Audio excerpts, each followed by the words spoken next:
সাহাবায়ে কেরাম জিজ্ঞাসা করে, হে আবু বকর, এত ছোট আল্লাহর হাবিবের কাছে বিয়ে দিয়ে দিলেন, উদ্দেশ্যটা কি আমরা একটু জানতে চাই। আর এটার পিছনে আপনার উদ্দেশ্য, যে কোনো একটা উদ্দেশ্য তো আছেই। কোন উদ্দেশ্যে আপনার এত ছোট মেয়েটাকে আল্লাহর হাবিবের কাছে বিয়ে দিলেন? আবু বকর সিদ্দিক রাদিয়াল্লাহু তাআলা আনহু বলেন যে সাথেই থাকি, কখন কি প্রয়োজন আমি আল্লাহর নবীর খেদমতে সারাক্ষণ প্রস্তুত থাকি। আমি আবু বকর সিদ্দিক যখন বাড়িতে যাই ঈশার নামাজ আদায় করে, আমি যখন শুইতে যাই, বারবার শুধু আমার মনে আসে নবী জানে কি প্রয়োজন। এখন যদি আমি নবীর কাছে থাকতে পারতাম, ওই দিক চিন্তা করে আমি আমার মেয়ে আয়েশা সিদ্দিকাকে আমি আল্লাহর হাবিবের কাছে বিয়ে দিছি। দিনের বেলায় আমি আবু বকর আল্লাহর হাবিবের খেদমত করব, রাতের বেলা আমার মেয়ে আয়েশা সিদ্দিকা নবীর খেদমত করবে। কতটুকু মহব্বত ভালোবাসা থাকলে এই কাজটা করতে পারেন। একদিন আয়েশা সিদ্দিকা রাদিয়াল্লাহু তাআলা আনহা হুজরা মোবারকে বসে আছেন। আমার নবীজি মা আয়েশা সিদ্দিকা রাদিয়াল্লাহু তাআলা আনহার হুজরায় আল্লাহর হাবিবের উরু মোবারকে আয়েশা সিদ্দিকা মাথা মোবারক রাখলেন, আসমানের দিকে নজর দিলেন। তখন তো আর এরকম ছাদের ব্যবস্থা ছিল না, আপনার পাথরের ফাঁক দিয়ে আসমান দেখা যাচ্ছে রাতের বেলায়।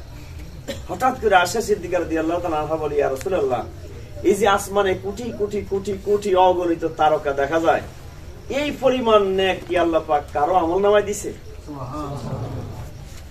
আল্লাহ হাবিব সাল্লাল্লাহু আলাইহি ওয়াসাল্লাম বলে, আয়েশা, এত জ্ঞান রাখো তুমি, এত সুন্দর আসমানে এত কোটি কোটি তারকার পরিমাণ নেক আল্লাহ কারো আমলনামায় দিছে কিনা, এটা কিভাবে তোমার কাছে তোমার ব্রেনে এরকম প্রশ্ন কিভাবে আসলো? বলে, ইয়া রাসূলুল্লাহ, আমি তো উপরের দিকে তাকালে রাতের বেলা তারকা দেখতে পাই, আমার ঘর থেকে ডাইরেক্ট আসমান দেখা যায়, দেখেই প্রশ্ন আমার ব্রেনে আসছে। আল্লাহর হাবিব বলে, অবশ্যই আছে। বলি, ইয়া রাসূলুল্লাহ, সেই পরিমাণ নেক আল্লাহ পাক কার আমলনামায় দিছে? আল্লাহর হাবিব বলে, আয়েশা সিদ্দিকা, আসমানে যত তারকারাজি দেখো, কোটি কোটি অগণিত তারকারাজি, এই পরিমাণ নেক আল্লাহ পাক রব্বুল আলামিন হযরত ওমর ফারুকের আমলনামায় দিছে। সুবহানাল্লাহ। রাদিয়াল্লাহু তাআলা আমার মনটা বেজার হয়ে গেল। উনি আবার বলে, ইয়া রাসূলুল্লাহ, জমিনে যত বালু কণা পরিমাণ, যত বালু কণা আছে, এই বালু কণা পরিমাণ নেক কি আল্লাহ কারো আমলনামায় দিছে? আল্লাহর হাবিব বলেন, হ্যাঁ, এই জমিনে যত বালু কণা দেখো, সমস্ত বালু কণা পরিমাণ নেক আল্লাহ পাক রব্বুল আলামিন একজনের আমলনামায় দিছে। আয়েশা সিদ্দিকা রাদিয়াল্লাহু তাআলা আনহা বলে, ইয়া রাসূলুল্লাহ, উনি কে? বলে, উনি হচ্ছে শেরে খোদা হযরত আলী কারামাল্লাহু ওয়াজহু। সুবহানাল্লাহ। আয়েশা সিদ্দিকা রাদিয়াল্লাহু তাআলা আনহা কান্না চলে আসলো। আল্লাহর হাবিব বুঝতে পারছেন যে আয়েশা সিদ্দিকা কি জানতে চায়। আমার নবী বুঝতে পারছেন যে আয়েশা সিদ্দিকা কেন এগুলো প্রশ্ন করে। আয়েশা সিদ্দিকা রাদিয়াল্লাহু তাআলা আনহা যখন কাঁদতেছেন, আল্লাহর হাবিব বলে, আয়েশা সিদ্দিকা, আমাকে প্রশ্ন করছো, আমি সঠিক উত্তরটা দিছি, এখানে কান্নার কি আছে? বলে, ইয়া রাসূলুল্লাহ, আমি যতটুকু জানি, আমার যতটুকু জ্ঞান দেখেছি, আমার মনে হয় আমার বাবা আবু বকর সিদ্দিকের চেয়ে আপনাকে কেউ বেশি ভালোবাসে। সুবহানাল্লাহ। ইয়া রাসূলুল্লাহ, আসমানের তারকা পরিমাণ নেক যদি কারো আমলনামায় থাকতো, আমি আয়েশা সিদ্দিকার মনে হচ্ছিল এই নেক আমার বাবা আবু বকরের হতো।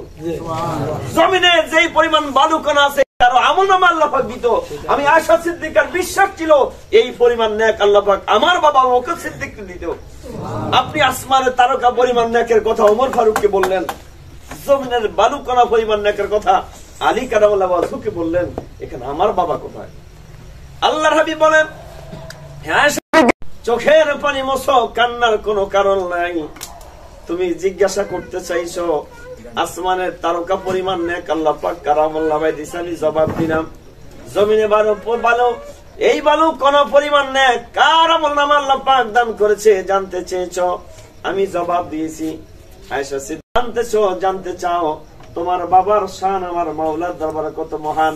তাহলে শোনো, আল্লাহর হাবিব সাল্লাল্লাহু তাআলা আলাইহি সাল্লাম বলেন, আয়েশা সিদ্দিকা, মক্কা থেকে মদিনায় যখন আমি নবী হিজরত করব, তার 6 মাস 16 দিন পরে আমায় দাঁড়াইয়া আমি তোমার বাবা আবু বকরের কানের কাছে জবান লাগি বলেছিলাম, আবু বকর, মদিনাটা কোন দিকে?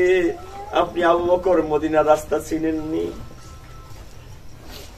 আবু বকর সিদ্দিক বলেছিলেন, ইয়া রাসূলুল্লাহ, আমি হাবিব বললেন, আবু বকর, হতে পারে আল্লাহর যখন হুকুম আসবে আমি এই মক্কা ছেড়ে জন্মভূমি ছেড়ে মদিনায় সফর করব, সেই দিন আমার সফর সঙ্গী আপনি আবু বকর হবে।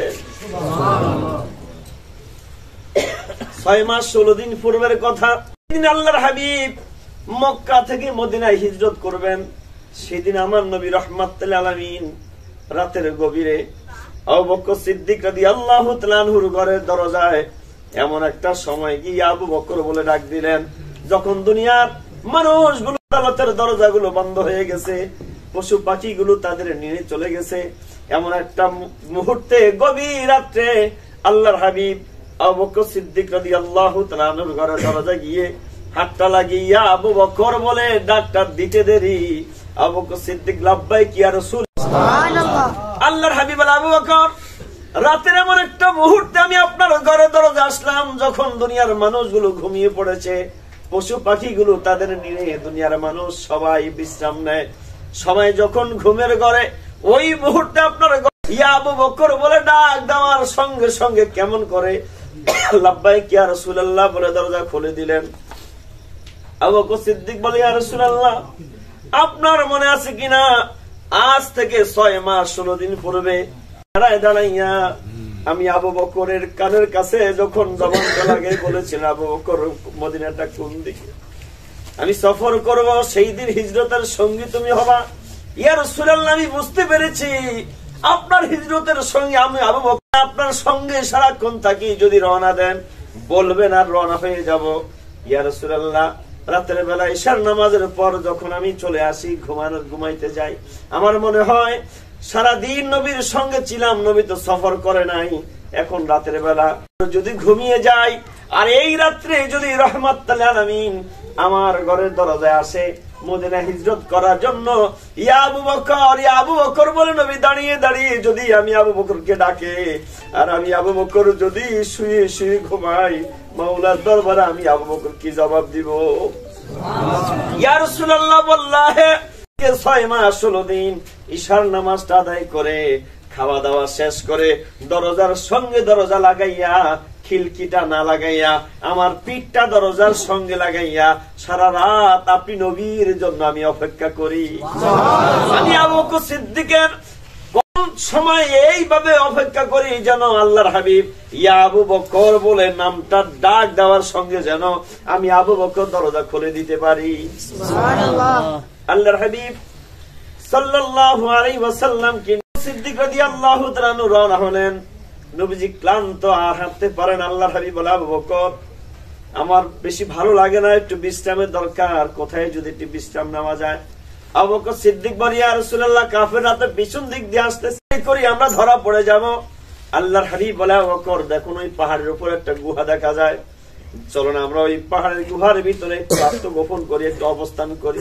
আবু বকর সিদ্দিক বলে, ইয়া রাসূলুল্লাহ, আপনি দাঁড়ান, এটা অনেক পুরাতন গুহা, কোন হিংস্র জানোয়ার সেখানে থাকতে পারে, আমি আবু বকর যাই, দেখবো আগে এটা নিরাপদ কিনা। আবু বকর সিদ্দিক রাদিয়াল্লাহু তাআলা আনহু সে গায়ের সুরে উঠলেন, ভিতরে ঢুকলেন, সব পরিষ্কার করতেছেন। আল্লাহর হাবিব নিজ থেকে ডাক দিয়ে বলে, আবু বকর, আজকের ভিতরে আমরা দুইজন ঢুকবো, ঢুকার আগে আপনি আগে ঢুকে সব ব্যবস্থা করতেছেন। আবু বকর, আবার এমন একটা গুহার ভিতরে আমরা ঢুকবো একসাথে, ওই গুহার ভিতরে আমি নবী আগে ঢুকবো, আপনার জন্য জায়গা ব্যবস্থা করে। সেই গুহাটা আমার নবী রওজা মুবারকের পাশে, আবু বকর সিদ্দিক রাদিয়াল্লাহু তাআলা আনহুর মাজার, রওজা এক জায়গায়, বলি সুবহানাল্লাহ, কত মোহাব্বত ভালোবাসা। আবু বকর সিদ্দিক রাদিয়াল্লাহু তাআলা আনহু আমার নবীকে নিয়ে উঠলেন, গায়ের সুরের ভিতরে আমার নবীকে আবু বকর সিদ্দিক রাদিয়াল্লাহু তাআলা মুবারক রাখে বলে, ইয়া রাসূলুল্লাহ, আপনি বিশ্রাম নেন, আপনি ঘুমান। আমার নবী আরাম করতেছেন। আবু বকর সিদ্দিক রাদিয়াল্লাহু তাআলা দেখেন অনেক পুরাতন গুহার চতুর্দিকে ছোট ছোট কিছু ছিদ্র দেখা যায়। আবু বকর সিদ্দিক চিন্তা করলেন, এই ছিদ্রগুলো দিয়ে কোনো বিষাক্ত সাপ বিচ্ছু বের হয়ে যদি আল্লাহর হাবিবকে দংশন করে, নবী কষ্ট পাবে। চিন্তা জুব্বা এইভাবে কেটে কেটে টুকরো টুকরো করে ছিদ্রগুলো বন্ধ করলেন। একটা ছিদ্র পায়ের কাছে, বন্ধ করার মতো কোনো কাপড় নাই। আবু বকর সিদ্দিক চিন্তা করলেন, ওই গর্ত দিয়ে যদি কোনো সাপ বিচ্ছু বের হয়, নবীকে দংশন করে আমার নবী কষ্ট পাবে। আবু বকর সিদ্দিক ওনার পায়ের গোড়ালি দিয়ে ওই গর্ত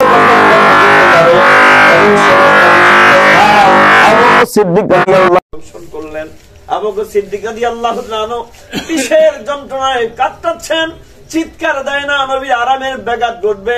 আবু বকর সিদ্দিক রাদিয়াল্লাহু তাআলা আনহু সমস্ত শরীর বিষে কালো হয়ে যায়, মনে অজান্তে এক ফোঁটা চোখের পানি আমার নবীজির চেহারা মোবারকে পড়ে গেলে আমার বলে, ইয়া আবু বকর কি হয়েছে, আপনাকে দেখতে এমন লাগে কেন? আবু বকর সিদ্দিক ডেকে বলে, ইয়া রাসূলুল্লাহ, আমি এই গুহার ভিতরে সবগুলো গর্ত আমার চাদর কেটে কেটে বন্ধ করলাম। পায়ের কাছের গর্তটা বন্ধ করতে গেলে এই যে দেখেন সাপটা ফোনা তুলে আছে, এই সাপটা আমাকে দংশন করছে। ইয়া রাসূলুল্লাহ, ব্যাঘাত ঘটবে, আরামের ব্যাঘাত ঘটবে দেখে আমি আপনাকে জাগাই নাই। আল্লাহর হাবিব দু জাহানের বাদশা রাহমাতুল আলামিন নিজের জবান মোবারক থেকে একটু থুতু মোবারক এনে আবু বকর সিদ্দিক রাদিয়াল্লাহু তাআলার পা মোবারকে লাগিয়ে দিলেন, সঙ্গে সঙ্গে পানি হয়ে যায়। আল্লাহর হাবিব সাপকে লক্ষ্য করে বলে, সাপ রে সাপ, তুমি কি আমাকে চিনো না? তুমি কি আমার আবু বকরকে চিনো না? সাপের জবান খুলে যায়, সাপ নিজের বাসায় আমার নবীর সঙ্গে কথা বলে, ইয়া রাসূলুল্লাহ, ইয়া হাবিবাল্লাহ, নবী গো, আমি জানতে পেরেছি এই রাস্তা দিয়ে আপনি হিজরত করবেন, আমি এই গর্তটা পাহারা দেই, একটা উদ্দেশ্য, হিজরতের সময় আপনি নবী গুহার ভিতরে বিশ্রাম নেবেন, আমি আপনার চেহারা মোবারক খানা একটু দেখবো। আমি যখন উপরে ছিদ্র দিয়ে মাথা বের করতে গেলাম, আবু বকর সিদ্দিক ছিদ্র বন্ধ করে দিল, ডান পাশে ছিদ্র দিয়ে মাথা বের একটা একটা করে সব ছিদ্র বন্ধ করে দিল। একদম লাস্ট ছিদ্রটা যখন বন্ধ করতে যায়, আপনি নবীর মোহাব্বত ভালোবাসার কারণে আবু বকরকে মনের অজান্তে আমি দংশন করে ফেলেছি, বলে সুবহানাল্লাহ। সাপ আমার নবীকে চিনে, কিন্তু আমরা মুসলমান হয়ে, মানুষ হয়ে নবীকে চিনি। সেই দিন আবু বকর সিদ্দিক রাদিয়াল্লাহু তাআলা আনহু আমার নবীকে যে মোহাব্বত, ভালোবাসা দেখিয়েছেন, আল্লাহর হাবিব দু জাহানের বাদশা রাহমাতুল আলামিন ডেকে বলে, আয়েশা সিদ্দিকা, কান্নার কোনো কারণ নাই, মন খারাপের কোনো কারণ নাই। আসমানের কোটি কোটি কোটি কোটি তারকা পাক রব্বুল আলামিন ওমর ফারুক রাদিয়াল্লাহু তাআলা আনহু আমলনামায় দিয়েছেন, জমিনের বালু কণা পরিমাণ নেক আলী কারামাল্লাহু ওয়াজহুর আমলনামায় দিয়েছেন। তোমার মনটা খারাপ, আয়েশা সিদ্দিকা, তাইলে শোনো, আসমানের বালু, আসমানের কোটি কোটি কোটি কোটি তারকা পরিমাণ নেক, জমিনের বালু কণা পরিমাণ নেক, ওমর তামাম জিন্দেগীর নেক, আবু বকর সিদ্দিক হযরত আলী কারামাল্লাহু ওয়াজহুর তামাম জিন্দেগীর নেক গুলো যদি এক পাল্লা রাখা হয়, তামাম পৃথিবীর কিয়ামত পর্যন্ত যত মুমিন মুমিনাত, মুসলিমিন মুসলিমাত দুনিয়াতে আসবে, সবার নেক গুলো যদি এক পাল্লায় রাখা হয়, সিদ্দিক ওই হিজরতের রজনীতে যে মোহাব্বত ভালোবাসা আমাকে দেখিয়েছে, সে আবু বকরের এক রাতের নেক যদি এক পাল্লায় রাখা হয়, তোমার বাবা আবু বকর সিদ্দিকের নেকের পাল্লা ভারী হয়ে যাবে। আরো জোরে বলি সুবহানাল্লাহ। আবু বকর সিদ্দিক রাদিয়াল্লাহু তাআলা কেমন ব্যক্তি ছিলেন, আল্লাহর হাবিব বলেন, আবু বকর প্রত্যেক সাহাবায়ে কেরাম সহ কিয়ামত পর্যন্ত যত মুমিন মুমিনাত, মুসলিমিন মুসলিমাত আসবে, সবার নেকগুলো এক পাল্লা রাখলো, আবু বকর সিদ্দিক রাদিয়াল্লাহু তাআলা আনহুর এক রাত্রের নেকের ওজন হবে না, বলি সুবহানাল্লাহ। এমন একজন ব্যক্তির এই পুরস্কারে এসে জবান খুলে বলে খুশি না বাজার। আবু বকর সিদ্দিক রাদিয়াল্লাহু তাআলা আনহু উনি আমার নবীকে কত ভালোবাসতেন, কত মহব্বত করতেন, তামাম জীবনের শেষ নিঃশ্বাস পর্যন্ত নবীকে ভালোবেসে গেছেন। এই ভালোবাসার বিনিময়ে আল্লাহর নবীর কাছে, আল্লাহর নবীর পাশে ওনার থাকার ব্যবস্থা হয়ে গেছে, বলি সুবহানাল্লাহ। আরো জোরে বলি সুবহানাল্লাহ। সেই সময় ধরে 2-4 ঘন্টা ধরে আলোচনা করা যাবে, কিন্তু এই সমস্ত ব্যক্তিদেরকে বসাই রেখে আমি আমার আলোচনা আর দীর্ঘ করতে চাই না। বেঁচে থাকলে ইনশাআল্লাহ কথা হবে, হুজুর, বেঁচে থাকলে ইনশাআল্লাহ কথা হবে। আমি বলছিলাম আমার সময় থেকে হুজুর সবার কাছে দোয়া আছে, আমি আলোচনা শেষ করলাম। আসসালামু আলাইকুম ওয়া রাহমাতুল্লাহ। ওয়া আলাইকুম আসসালাম। একটা আওয়াজ দিয়ে বলি মারহাবা। মারহাবা। আপনাদের কি কষ্ট হচ্ছে?